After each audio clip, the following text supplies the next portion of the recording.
Eyo, wagwan ni show boy Brayo Skankara na hii ni Skankara Podcast. Nataka nikwambie leo kwamba hivi unajua kwamba kila kitu unachokitaka kiko chini ya mamlaka yako. Yaani kama kuna mambo yoyote unayoyataka kwenye maisha yako yatokee, kama kuna vitu vyote unavihitaji kwenye maisha yako viko chini ya mamlaka yako. Vitu vyote viko chini ya miguu yako. Yaani umepewa na Mwenyezi Mungu ukavitawale na uvicontrol, vizalishe kwa ajili ya utukufu wa Mwenyezi Mungu. So kitu ambacho nataka nikifundishe leo ni kwamba jifunze kujitamkia kwa mamlaka. Jifunze kutaka vitu kwa mamlaka. Kwamba Bwana, mimi ninastahili kitu hiki na nitakipata. Sio kwa ubaya wala sio kwa nia mbaya wala sio kwa kuiba wala kwa kudhuru watu wengine, bali ni kwa mamlaka ya Mwenyezi Mungu. Tamka kwamba hichi kitu mimi nitakipata.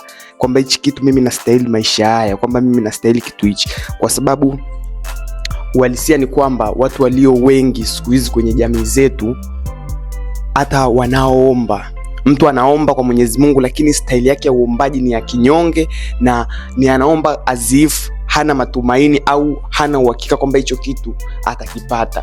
As long as unamwamini Mungu, as long as unafanya mambo yako kwa bidii, basi amini kwamba hicho kitu utakipata. Unachotakiwa kukifanya sasa hivi ni kuongeza mamlaka. Amini kwamba hichi kitu mimi nitakipata. Amini hichi kitu mimi ninakimudu, na amini mimi niliumbwa kwa ajili ya hivi vitu. Yaani command, jifunze kucommand. Jifunze kusema kwamba wewe utanitumikia, pesa utanitumikia, sitoteseka. Yaani ongea kwa mamlaka kabisa. Usiogope kwa sababu watu wengine wamekuwa watumwa wa pesa. Mtu anaamka asubuhi anaenda kuteseka, akienda kutafuta pesa.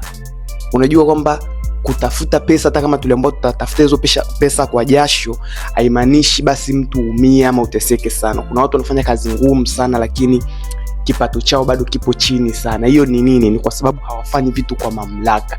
Jifunze kucommand, jifunze kutamka mambo kwa mamlaka, au sio? Ni kama vile Yesu alivyowaachia neno wanafunzi wake kwenye Mathayo 28 mstari wa 18 pale mpaka wa 20 pale.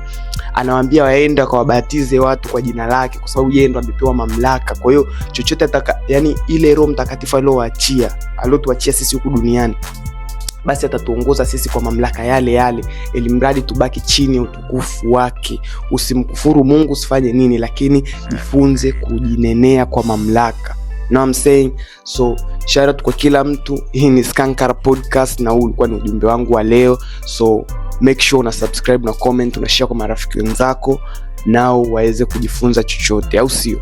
Kwa hiyo tutakutana tena kwenye episode inayofuata.